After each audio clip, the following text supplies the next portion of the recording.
चलिए मंत्र पाठ। ओ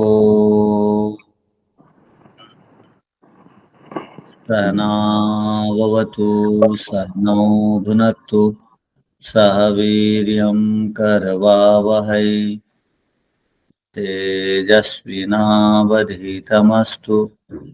मा विद्विषावहै। ओम शांति शांति शांति।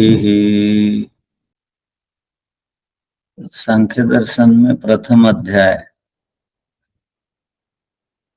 के 73वें सूत्र को अब हम पढ़ेंगे।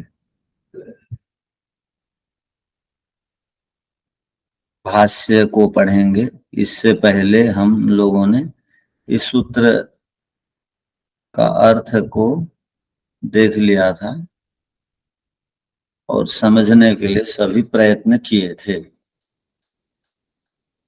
तो पीछे का पाठ में से किसी को कुछ पूछना है क्या?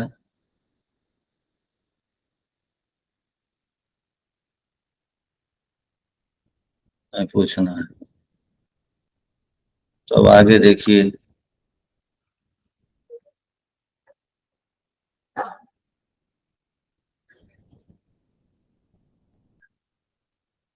तत्कार्यत्वम उत्तरेषाम उत्तरेषाम तत्कार्यत्वम। उत्तरेषाम माने उसके बाद वाले।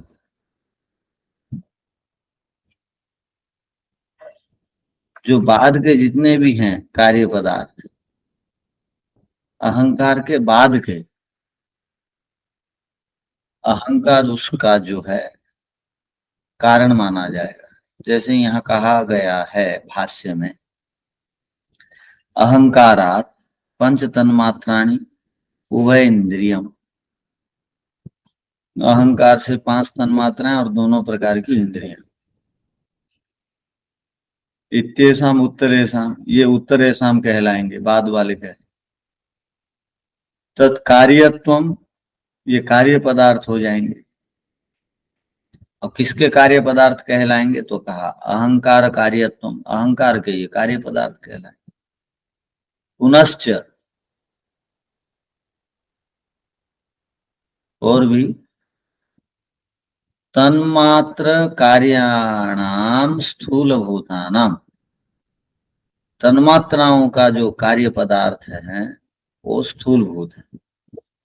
तत्कार्यत्व, ये कार्यत्व को प्राप्त होते हैं स्थूल भूत। तन्मात्र कार्यत्वम इति अपि उक्तम भवति। तन्मात्रा कार्य पदार्थ है अहंकार, और वही अर्थात एक एक तन्मात्रा से एक एक स्थूल भूत का भी निर्माण होता है। जैसे गंध तन्मात्रा से पृथ्वी का, रस तन्मात्रा से जल का, और रूप तन्मात्रा से अग्नि का, और शब्द तन्मात्रा से आकाश का, स्पर्श तन्मात्रा से वायु का। ये सब का निर्माण इस प्रकार, इस रीति से, इस प्रक्रिया से हम लोग ज्ञान करते हैं, देखते हैं। इस प्रक्रिया से निर्माण होते रहता है प्रत्येक सृष्टि के आदि में।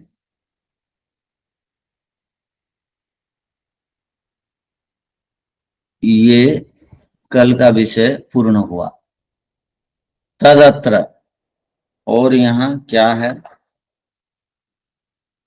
अब देखिए, ये भी एक महत्वपूर्ण सूत्र है। इसको समझने के लिए अब प्रयत्न करेंगे। आद्य हेतुता तद्वारा पारंपर्ये अपि अणुवत्।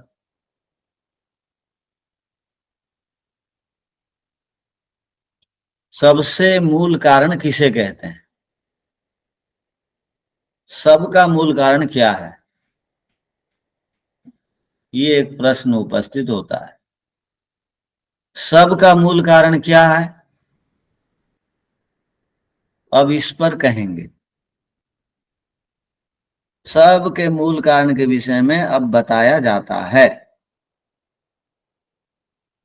आद्य हेतुता, आद्यम, नीचे हम पढ़ेंगे। आद्य माने आदि में होने वाले को आद्यम बोलते हैं। तो आद्य हेतुता जो सर्वप्रथम कारण है, तो जो सर्वप्रथम कारण है उसको बोलेंगे सर्वप्रथम जो आदि हेतु है,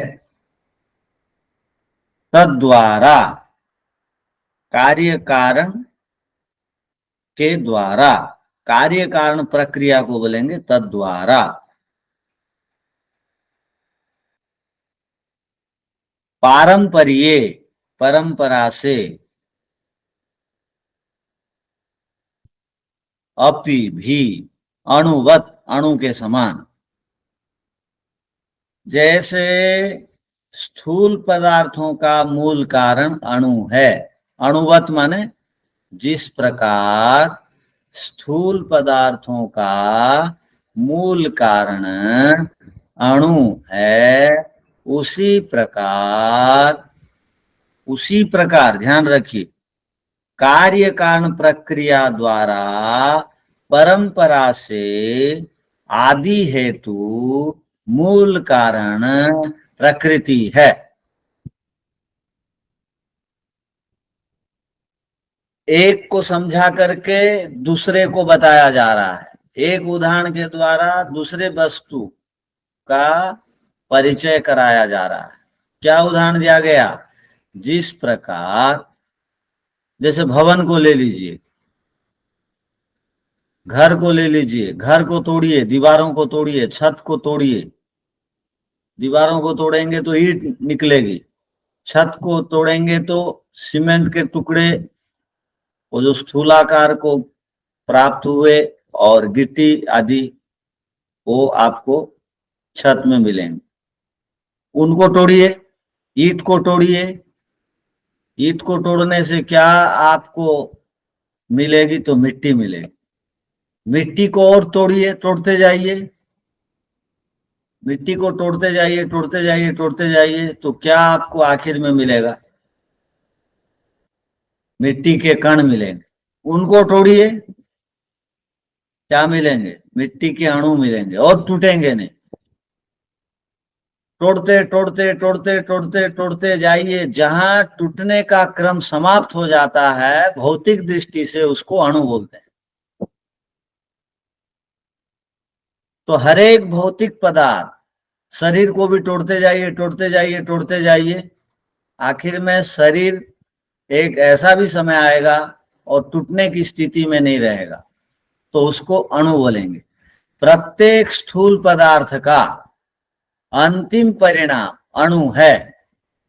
ऐसे ही कार्य कारण प्रक्रिया में जो सबसे आदि कारण हम लोगों को देखने को मिलेगा, प्रकृति। कार्य कारण परंपरा में सबसे आदि कारण आप प्रकृति को पाएंगे। वैसे ही भवन को तोड़ते जाइए तो भवन का मूल आदि कारण आपको अणु के रूप में दिखाई देंगे। अर्थात पृथ्वी का अणु गंध तन्मात्रा है। पृथ्वी को तोड़ते तोड़ते तोड़ते जाइए, गंध तन्मात्रा, आखिर एक तत्व मिलेगा। जल को आप तोड़ते तोड़ते जाइए, जहां टूटने का क्रम समाप्त हो जाएगा वो रस तन्मात्रा है। आकाश जो परमाणु अवयवों से बना है, उसको तोड़ते जाइए, शब्द तन्मात्रा मिलेगा। अब आग को आप तोड़ते तोड़ते जाइए, रूप तन्मात्रा, अंतिम पदार्थ अणु के रूप में मिलेगा। और हवा संयोग से बना, उसको तोड़ते तोड़ते जाइए, स्पर्श तन्मात्रा अणु के रूप में आपके पास विद्यमान होगा, उसको और आप तोड़ नहीं पाएंगे। तो प्रत्येक भौतिक पदार्थ का मूल कारण अणु है, और कार्य कारण प्रक्रिया में सबसे आदि हेतु सब पदार्थों का प्रकृति है। ये सूत्र का अर्थ है। क्या बोल रही है माता जी? आचार्य जी नमस्ते। आचार्य जी, ये अणु छोटा है कि परमाणु छोटा होता है? वैज्ञानिक लोग अणु को सबसे छोटा बोलते थे पहले, अच्छा। किंतु जब अणु टूट गया तब उन लोग इलेक्ट्रॉन, न्यूट्रॉन, प्रोटॉन को छोटा बोले। हम्म। तो हम लोग बोलते हैं दर्शनों में परमाणु को सबसे छोटा और नित्य माना जाता है। वैशेषिक दर्शन में वो टूटता नहीं है। माने टूटने की प्रक्रिया जहां समाप्त हो जाती है उसको भौतिक दृष्टि से अणु बोलेंगे, और कार्य कारण प्रक्रिया में टूटने की परंपरा सत्वगुण, रजोगुण, तमोगुण में नहीं रहती है, तो प्रकृति को आदि कारण बोलेंगे। ठीक है? ठीक है आचार्य जी, नमस्ते। पहले वैज्ञानिक लोग बोलते थे, उन लोगों का ज्ञान जितना था, वैज्ञानिक लोग संभावना पर कल्पना करके अभिव्यक्ति प्रदान करते हैं। वैज्ञानिक लोग, हम लोग जिस प्रकार इतिहास प्रमाण के आधार पर बोलते हैं, आर्ट्स ग्रंथों को पढ़ने वाले, वैज्ञानिक लोग संभावना के आधार पर कल्पना करके बोलते हैं। जब उनकी कल्पना धराशायी हो जाती है तब वो पहली वाली बात को वो भूल करके दूसरी बात जो उनको मिलती है उसको वो बोलते हैं। तो वैज्ञानिकों की बातों में परिवर्तन है निरंतर, और हमारी बात में विकल्प नहीं है, परिवर्तन नहीं है, क्योंकि हम प्रमाण के आधार पर बोलने और पढ़ने वाले, अर्थात हमारी ऋषि परंपरा। तो ऋषियों ने परमाणु को नित्य कह दिया, अब वैज्ञानिक लोग परमाणु को तोड़ने में अक्षम है और टूट ही नहीं सकता है। किंतु वो पहले कुछ बोलते थे, अब कुछ बोलते हैं, क्योंकि उनकी खोजें चल रही हैं और हमारी खोज खत्म हो गई है। खत्म हो गई का मतलब, ऋषियों ने समाधि के बल पर बोला है, और समाधि में सही चीज साक्षात्कार होती है। प्रत्यक्ष से अन्यत किम प्रमाणम, प्रत्यक्ष करने के बाद और उसको कौन काट सकता है?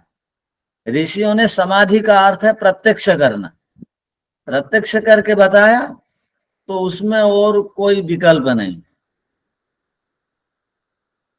ठीक है, आप क्या पूछ रहे हैं पूछ लीजिए सोमनाथ भाई।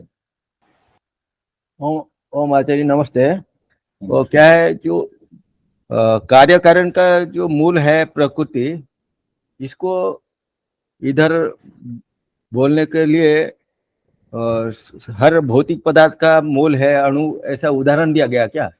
हाँ जी, उसको उदाहरण में लिया गया है ना? हाँ उदाहरण में लिया गया, उसको समझाने के लिए ये उदाहरण दिया गया है। जी जी जी ठीक। न तो बात नहीं समझ में आती। अणुवत माने अणु के समान, अर्थात उदाहरण दिए। जिस प्रकार भवन आदि का मूल पार्थिव अणु है, भौतिक पदार्थों का मूल पार्थिव अणु है, उसी प्रकार कार्य कारण प्रक्रिया में जो आदि कारण मूल पदार्थ वो प्रकृति है, ये बताया।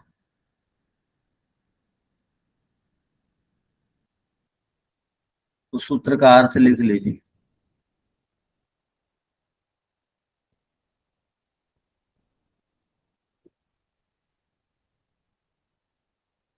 जिस प्रकार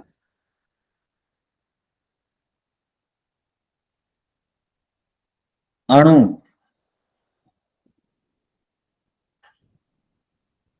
स्थूल भौतिक पदार्थों का मूल कारण है, अर्थात आदि हेतु है,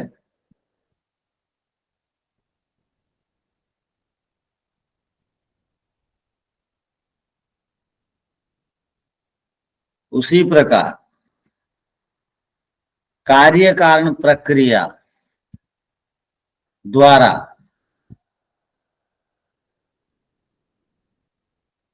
परंपरा से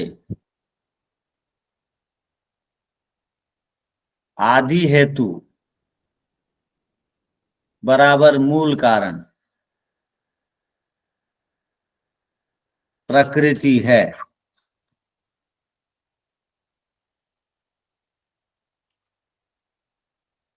अर्थात जैसे किसी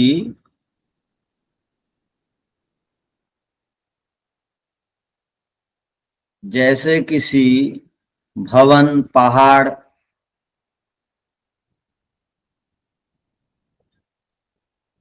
आदि बड़े बड़े पदार्थों का प्रथम आदि कारण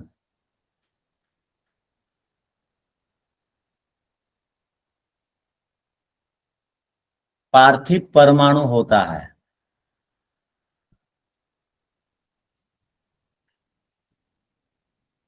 अर्थात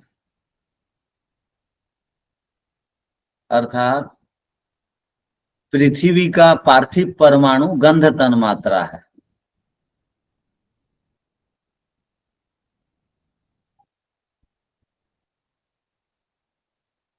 उसको कोष्टक में लिख लीजिए। ऐसे ही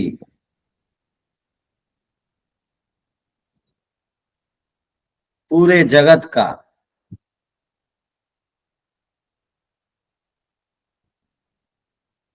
सर्वप्रथम सूक्ष्मतम कारण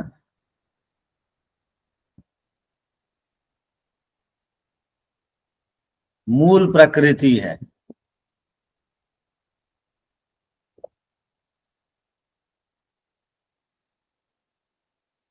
यह बात कार्य कारण परंपरा से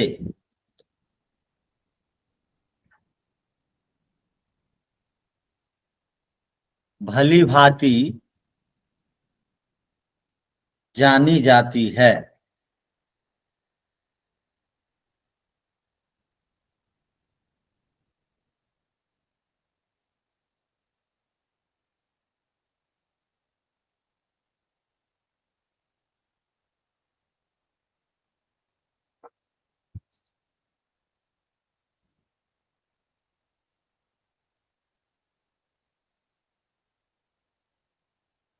अब देखिए भाष्य।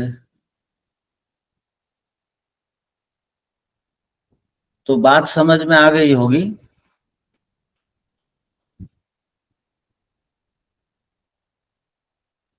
किसी को ये बात नहीं समझ में आई क्या? आ गई। जिस प्रकार पृथ्वी का मूल कारण गंध तन्मात्रा है, वैसे ही वायु अलग है। उसका मूल कारण क्या होगा? स्पर्श तन्मात्रा। स्पर्श। ठीक है।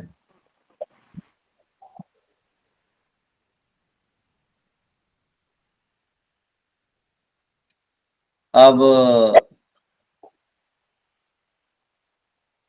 जल अधिक सूक्ष्म है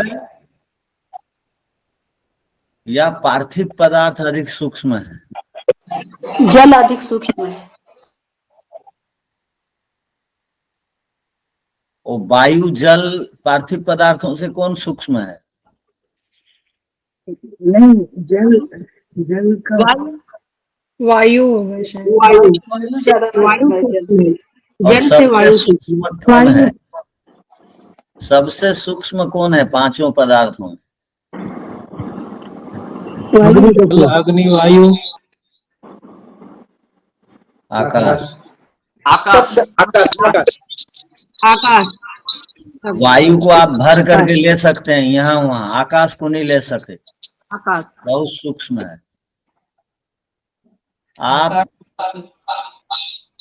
लिखे पहले आकाश। तो आप ये बताइए, वो गुब्बारे आदि में आप वायु को भर के ले सकते हैं या नहीं? हवा को ले सकते।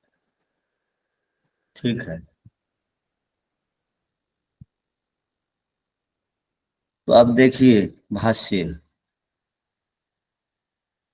पारंपरिये अपि प्रकृते है, प्रकृति से कार्यम महतत्वम, प्रकृति का सर्वप्रथम कार्य पदार्थ महतत्व, तस्य कार्यम अहंकार, महतत्व का कार्य पदार्थ अहंकार, अहंकारस्य कार्यम तन्मात्राणि, अहंकार के कार्य पदार्थ हैं तन्मात्राएं, तन्मात्राणाम कार्याणि स्थूल भूतानि इति, तन्मात्राओं के कार्य पदार्थ स्थूल भूत हैं। इस प्रकार कार्यकार परंपरा अस्ति, ये इसका कार्य, ये इसका कार्य, ये इसका कार्य, इसको बोलते हैं कार्य कारण परंपरा।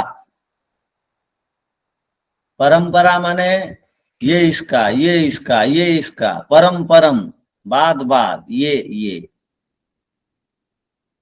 तद्वारा आद्य हेतुता। तद्वारा का अर्थ क्या है? देखिए क्या बोल रहे हैं, उक्त कार्य कारण प्रवाह द्वारा, इस कार्य कारण प्रवाह के द्वारा, निरंतरता के द्वारा, आद्य हेतुता, आद्य हेतुता जो सर्वप्रथम हेतु है, आदो भव आद्य, जो शुरू में होता है, पहले होता है, उसको आद्य बोलते हैं। आद्यश्च हेतु, आद्य हेतु जो आदि और हेतु है, आदि भी है और हेतु भी है। हेतु माने कारण, निमित्त, उसको आदि हेतु बोलेंगे। तस्य भाव आद्य हेतुता, आदि हेतु से युक्त आद्य हेतुता। प्राथमिक कारणता, आद्य हेतुता का अर्थ हो गया प्राथमिक कारण, मूल कारण, प्रथम कारण। समझाने के लिए भाष्य में बहुत विस्तार से एक एक शब्द का अर्थ बोल रहे हैं। अणुवत, अणुवत विज्ञेया, अणु के समान जानो, विज्ञा माने अन्वेष्या, खोजो। यथा, जिस प्रकार, कस्यचिन महत् परिमाणवतः, महत् परिमाणवतः माने बहुत बड़ा स्थूल पदार्थ को महत् परिमाण वाला बोलते हैं। जैसे कोई बहुत बड़ा स्थूल पदार्थ दिखाई देने में कार्य वस्तुनो, कार्य वस्तु होता है वो, घटादि कस्य, वो घटादि दिखाई देने में बड़े स्थूल हैं। कारणतायाम, इसको कारण आप ढूंढिए, घट का कारण को ढूंढिए। घट का कारण क्या है? घड़ा, घड़ा का कारण लोंदा, लोंदा का कारण क्या होगा? ओ मिट्टी, मिट्टी का कारण क्या होगा? अणु, अणु कण, कण को तोड़िए जाइए, उसका कारण क्या होगा? उसके अणु। हाँ। कारणतायाम अणुस्तस्य अत्यंत सूक्ष्म भाव, घड़ा का अत्यंत सूक्ष्म भाव जो है वो अणु है। आद्यम कारणम भवति, वो आदि कारण होता है अणु। तथैव अत्रापि, उसी प्रकार यहाँ पर भी, निर्णयतव्या, यहाँ पर भी आप निर्णय लीजिए। क्या का निर्णय लेना है? आद्य, आद्य कारणता यदतः, आदि कारणता के विषय में, यदतः उसके बाद परम किम, इसका कारण क्या है? जैसे इस प्रकार हम लेंगे, ये कार्य पदार्थ को देखे, स्थूल पदार्थों को कार्य पदार्थ के रूप में हमने देखा, अब उसका कारण क्या है? खोजे, उसका कारण क्या है? खोजे, उसका कारण क्या है? खोजे, उसका कारण क्या है? खोजे। तो बोल रहे हैं परम किम सूक्ष्म, मुझसे अधिक सूक्ष्म क्या है? स्थूल पदार्थों से अधिक सूक्ष्म क्या है? 5 तन्मात्राएं। 5 तन्मात्राओं से अधिक सूक्ष्म क्या है? अहंकार। अहंकार से अधिक सूक्ष्म क्या है? महतत्व। महतत्व से अधिक सूक्ष्म क्या है? प्रकृति। ये ततः परम किम, ततः परम किम, प्रातिलोम्य न, फिर उल्टा बोलिए, इससे स्थूल पदार्थ क्या है? इसका कार्य पदार्थ क्या है? अर्थात प्रकृति का कार्य पदार्थ क्या है? महतत्व। महतत्व का कार्य पदार्थ क्या है? अहंकार, अहंकार का कार्य पदार्थ क्या है? तन्मात्राएं, 16 पदार्थ, 16 16 पदार्थ, पदार्थ। तन्मात्राओं का कार्य पदार्थ क्या है? स्थूल। इतने बार ऋषि ने बता दिया तो भी जल्दी बोलना नहीं आया। तो ठीक है। तो बार बार आपसे अब वो बोलवा लिए, आपको याद भी हो जाएगा, अब और भूलेंगे नहीं जीवन भर। यही बात जो हम पढ़ रहे हैं, आपको ये सारी बातें आप बार बार पढ़ रहे हैं तो सरल हो गई, और अब सरल हो गई तो सामान्य लग रही हैं। यही बात आप जिसको आजकल के तिथि में बोलते हैं बड़े आदमी, वो नहीं जानते हैं। राष्ट्रपति, प्रधानमंत्री, मुख्यमंत्री, जिनको हम बड़े बोलते हैं, ये सब बातें उनको आती नहीं। तो उनसे आप कई मायने में बड़े हैं, अर्थात ऋषि कोटि के हैं, बन सकते हैं। जो वेद मंत्रों को, दर्शनों को बार बार पढ़ता है, उसको भी बोला जाता है ऋषि, नूतन ऋषि बोला जाता है। तो आप अपने आप को नूतन ऋषि मानिए। और पुरातन ऋषि कौन है? अग्नि, वायु, आदित्य आदि है। तो हम सब नूतन ऋषि हैं। चलिए आगे।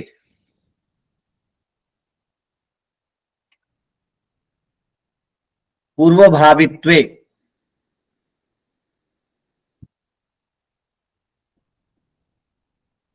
द्वयोरेकतरस्य हाने अन्यतर योगः। आपको ये सूत्र पढ़ के डरना नहीं है, बहुत सरल है सूत्र, माने इसका अर्थ बहुत सरल है। क्या बोलना चाह रहे हैं? पूर्व भावित्वे, पूर्व से जो विद्यमान है,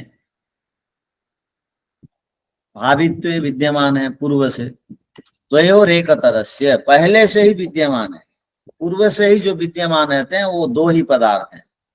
दो ही पदार्थों को नित्य माना जाता है सांख्य दर्शन में, और बाकी सब पदार्थों को अनित्य माना जाता है। दो ही पदार्थ नित्य हैं, एक प्रकृति और एक पुरुष। ये दो ही पदार्थ नित्य हैं, बाकी सब अनित्य हैं, बाकी सब समाप्त होने वाले हैं। दो पदार्थ कभी समाप्त नहीं होने वाले। पूर्व भावित्वे, पहले से ही जो विद्यमान है, दो चीजें पहले से ही हैं। सृष्टि बनने से पहले दो चीजें विद्यमान थीं। पूर्व भावित्व का अर्थ क्या हो गया? ये सृष्टि ये कार्य पदार्थ के रूप में अब दिखाई दे रही है। इससे पहले दो ही पदार्थ विद्यमान थे। पूर्व भावित्व का अर्थ कार्य जगत से पहले, सृष्टि से पहले, दुनिया से पहले, सूर्य चांद से पहले दो ही पदार्थ विद्यमान थे। उन दोनों पदार्थों में से द्वयोरेकतरस्य, दोनों पदार्थों में से अर्थात प्रकृति और पुरुष, ये दो ही पदार्थ थे, तीसरा कोई पदार्थ नहीं था। इन दो पदार्थों में से हाने, एक को छोड़ दीजिए, अन्य तरह योग। अब अन्य को सबका मूल कारण मान लीजिए। किसको छोड़ेंगे बताइए आप? दो ही पदार्थ थे, उनमें से छोड़ेंगे पुरुष को, पुरुष को छोड़े, पुरुष को छोड़ेंगे, छोड़ेंगे, पुरुष को छोड़ देंगे।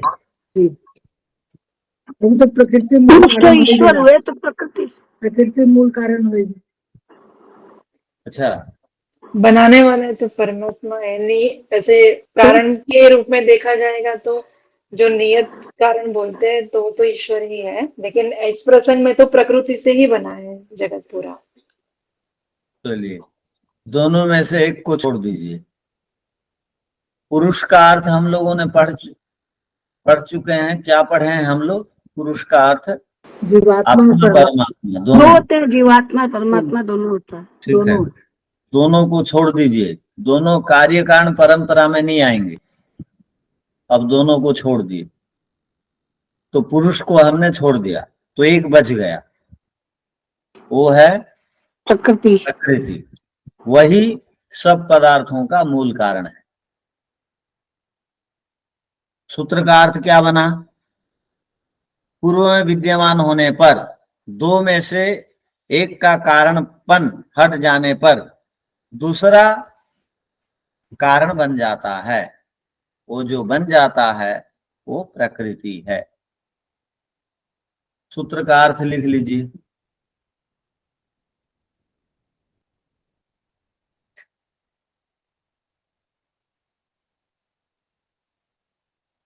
सृष्टि बनने से पहले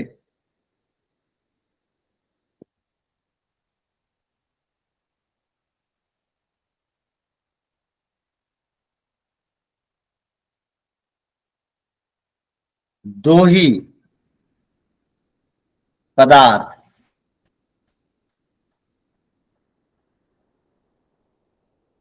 विद्यमान होने पर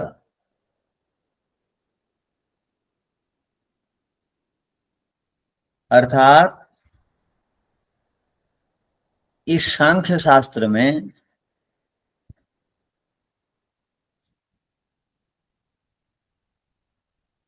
दो ही पदार्थों को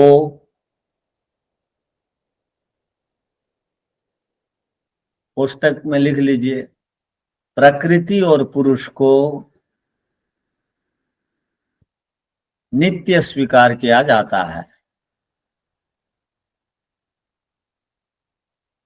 अन्य सभी पदार्थ अनित्य हैं।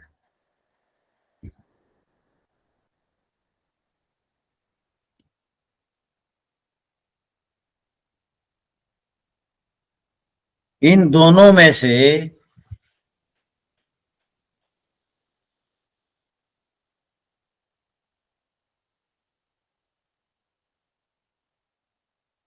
एक पदार्थ में से, इन दोनों में से एक पदार्थ पुरुष में से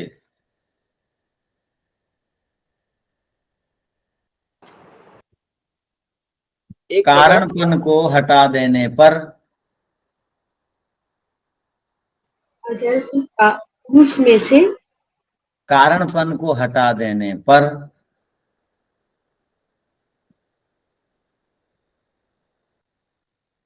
दूसरा एक पदार्थ शेष रह जाता है,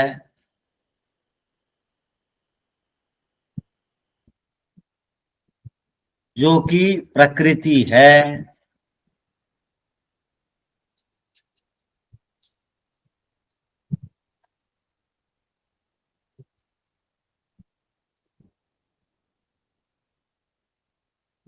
वह सब जगत का मूल कारण है।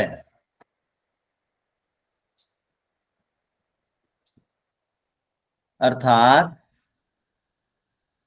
संपूर्ण कार्य जगत बनने से पहले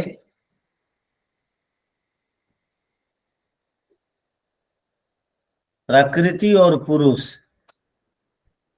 ये दो ही पदार्थ विद्यमान थे।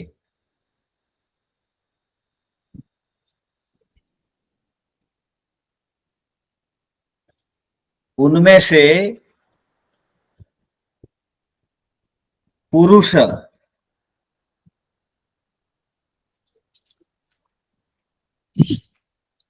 उनमें से पुरुष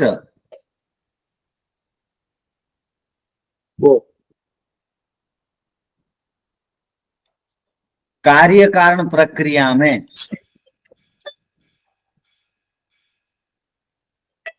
नहीं आने से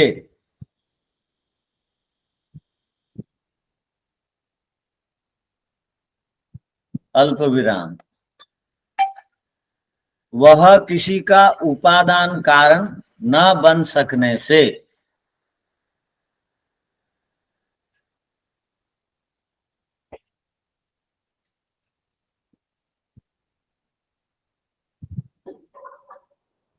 वह किसी भी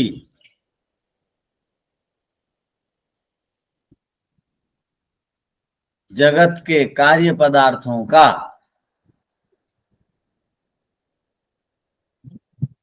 आदि हेतु बराबर कारण नहीं बन सकता।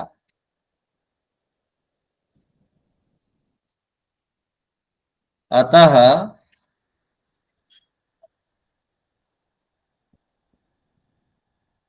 पुरुष जगत का प्रथम आदि कारण नहीं है।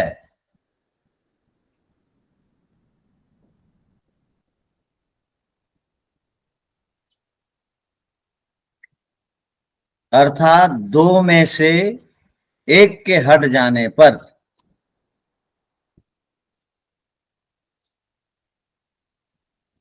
दूसरी प्रकृति रह गई।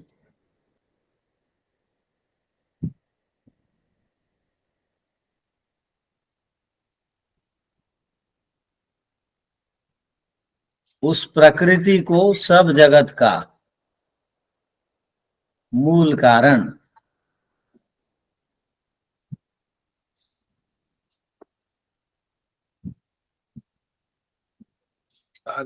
मानना चाहिए।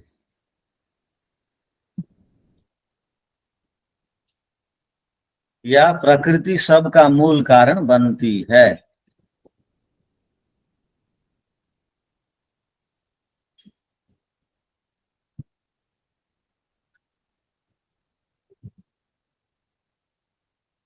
चलिए, पूर्वभावित्वे द्वयोरेकतरस्य हाने अन्यतर योगः। द्वयोः पूर्वभावित्वे प्रकृति पुरुषयोर अखिल कार्या पूर्व सत्तावत्वे सती। अखिल कार्य जगत अर्थात संपूर्ण कार्य जगत से पहले, अखिल माने संपूर्ण कार्य जगत से पहले प्रकृति और पुरुष इन दोनों की सत्ता थी। होने पर भी एक तरह से हाने, हाने माने हट जाने पर, दो में से एक को हटा देने पर, हट जाने पर एक तरस्य एकस्य चित आद्य हेतुता हाने, दोनों में से एक का आदि हेतु में कारण न बनने से, हटने से प्राथमिक कारणत्वात् असिद्धो, वो दोनों में से एक प्राथमिक कारण की असिद्धि होगी, दोनों में से एक की असिद्धो माने असिद्धि होगी। आदि कारण दोनों में से एक नहीं बन सकते। तो दो ही तो है, एक असिद्ध हो गया तो दूसरा अन्यतर योग, केवल एक ही बचा। तद भिन्न से आदि हेतुता योग, वो जो उससे भिन्न जो आदि हेतु का योग हो जाएगा। प्राथमिक कारणत्व योग विज्ञेय, जो रह गया वो प्राथमिक कारण जानना चाहिए। तत्र पुरुषे, पुरुष में न पारंपरिये अणुत्वम अस्ति, पुरुष में परंपरा से अणुत्व की प्राप्ति नहीं होगी। परंपरा से अणुत्व की प्राप्ति नहीं होगी का अर्थ क्या हो गया? जिस प्रकार हम कहते हैं पांच भूतों का कारण क्या है? पंच तन्मात्रा। पंच तन्मात्राओं का कारण क्या है? ये बोलते हैं। और वैसे ही पुरुष का कारण क्या है, उसका कारण क्या है, ये प्रक्रिया नहीं चलेगी पुरुष के साथ। इसके बाद कुछ भी नहीं है। पुरुष स्वयं स्वतंत्र सत्ता है, अस्तित्व वाला है। यथा योग दर्शन व्यास भाष्य सूचितम, योग दर्शन के व्यास भाष्य में हम लोगों ने पहले भी पढ़ा है। योग दर्शन व्यास भाष्य आप देखेंगे 1:45, सूक्ष्म विषयत्वम चालिंग पर्यवसानम, उसकी व्याख्या में ये सारी बातें हैं। 1:45 आप देख सकते हैं। क्या है वो देखिए, सूचितम बताया गया है। पार्थिवस्य अणोर गंध तन्मात्र सूक्ष्म विषय, अर्थात पार्थिव पृथ्वी का अणु जो है वो गंध तन्मात्रा है, वो पृथ्वी से अधिक सूक्ष्म है। आप्यस्य रस तन्मात्रम, और जल से अधिक सूक्ष्म है रस तन्मात्रा। तेजसस्य अग्नि से अधिक सूक्ष्म है रूप तन्मात्रा। वायव्यस्य स्पर्श तन्मात्रम, वायु से अधिक सूक्ष्म है स्पर्श तन्मात्रा। आकाश से शब्द तन्मात्रम, आकाश से अधिक सूक्ष्म है शब्द तन्मात्र। तेसाम अहंकार, इनका कारण अहंकार है। अस्यापि, अहंकार का भी कारण है, क्या है? लिंग मात्रम, बुद्धि है। लिंग मात्र बुद्धि को कहते हैं, वो अधिक सूक्ष्म है। लिंगस्य अलिंगम, लिंग कहते हैं बुद्धि को, महतत्व को, उससे भी एक सूक्ष्म पदार्थ है, उसको बोलते हैं अलिंग। अलिंग कहते हैं प्रकृति। आप में से कौन बताएंगे लिंग क्यों कहा गया?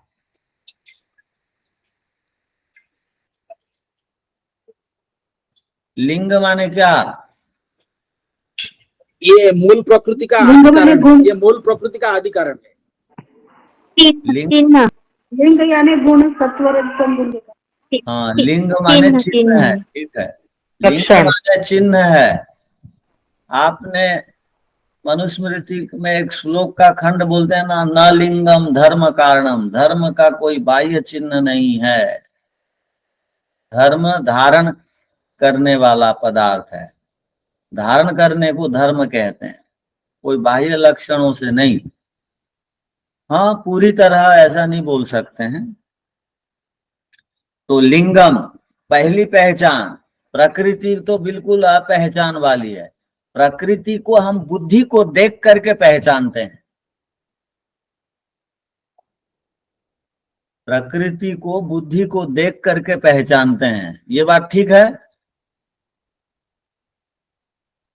बुद्धि अगर प्रकट नहीं हुई प्रकृति से तो हम प्रकृति का अनुमान कैसे करेंगे? वो कार्य पदार्थ को देखे तो उसका कारण को खोजे तो कारण पकड़ में आया। अगर वो बिखरी हुई पड़ी होती प्रकृति अपने आप स्वरूप से तो हम तो कुछ भी नहीं जान सकते थे। तो लिंगस्य अलिंगम सूक्ष्म विषय, लिंग से भी अलिंग सूक्ष्म विषय है। न च अलिंगात परम सूक्ष्म अस्ति, अलिंग से परे और कोई सूक्ष्म पदार्थ नहीं। तो प्रकृति को अलिंग कहते हैं। क्यों कहते हैं प्रकृति को अलिंग?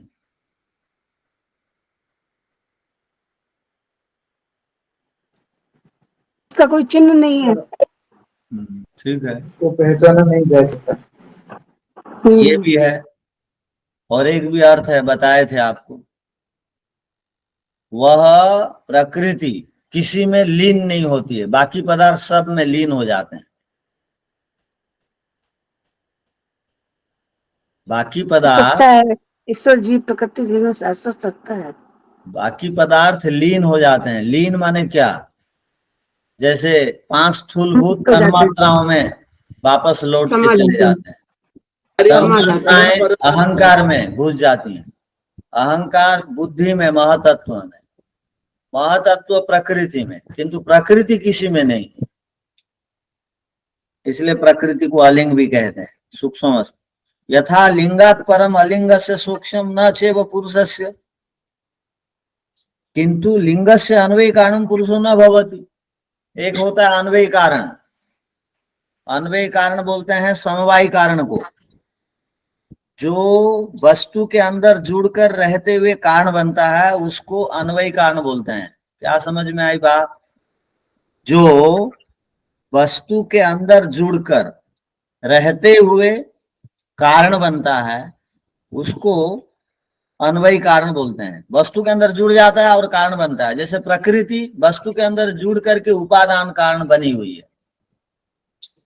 जिस प्रकार सूत या कपास कपड़े में जुड़ करके कारण है। अगर सूत को कपड़े से निकाल देंगे तो कपड़े का अस्तित्व रहेगा? नहीं रहेगा। जिसके हटने से कारण नहीं बनता है, कार्य पदार्थ का अस्तित्व नहीं रहता है, जो वस्तु के अंदर जुड़ करके कारण बनता है उसको बोलते हैं अन्वय कारण। इसी को वैशेषिक दर्शन में समवाय कारण बोलते हैं।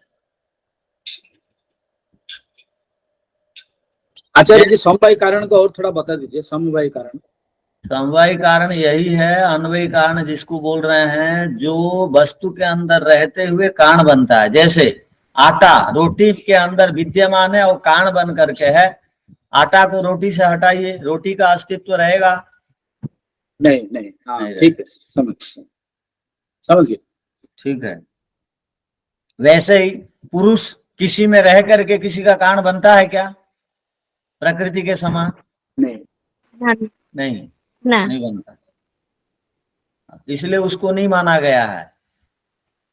यहाँ पर यह निश्चय है, निश्चित मत है कि प्रकृति से अधिक सूक्ष्म है पुरुष, तथापि वो अन्वय कारण न बनने से कार्य कारण परंपरा में पुरुष न आने से उसको सूक्ष्म नहीं माना गया है। यहाँ पर स्थूल और सूक्ष्म पदार्थों में कार्य कारण परंपरा से जो पदार्थ सूक्ष्म है उनके विषय में चर्चा हो रही है, ना कि पुरुष के विषय में चर्चा हो रही है। पुरुष सूक्ष्म होते हुए भी वो कोई भी पदार्थ का कारण नहीं है, और पदार्थों के अंदर कौन सूक्ष्म है ये विषय चल रहा है, तो इसमें प्रकृति ही सबसे अधिक सूक्ष्म पदार्थ माना जाएगा। अतः प्रधाने सूक्ष्म, ये प्रधान है प्रकृति और सबसे अधिक सूक्ष्म है, ये ध्यान रखिए। निरतिशयम सूक्ष्म निरतिशयम व्याख्यातम, और इसको निरतिशयम भी कहा गया है 1:45 में। निरतिशय किसको बोलते हैं? जिससे और बड़ा कोई ना हो, जिससे और सूक्ष्म कोई ना हो। क्या बात समझ में आई? जिसके समान, जिससे अधिक कोई पदार्थ ना हो उसको बोलेंगे निरतिशय, अर्थात निर्गत अतिशय यस्मा, अर्थात जिससे और बड़ा या जिससे और सूक्ष्म या जिससे और कोई छोटा नहीं हो सकता, उसको निरतिशय बोलते हैं। ईश्वर को भी निरतिशय बोला जाता है, और भौतिक दृष्टि से प्रकृति को निरतिशय कहा गया। प्रकृति से सूक्ष्म और कोई पदार्थ नहीं है। तस्मात् अखिल कार्य जाते, इसलिए अखिल कार्य जगत में प्रकृति आद्य हेतुता, प्रकृति आदि कारण है। प्राथमिक कारण है गतम, प्राथमिक कारण है, ऐसा जानना चाहिए। आप लोग समझ गए होंगे ना? वापस दोबारा रिकॉर्डिंग सुनेंगे। हाँ ठीक है, एक दिन आपको सुनने के लिए समय दिया जाता है। ओ शांति शांति शांति, सबको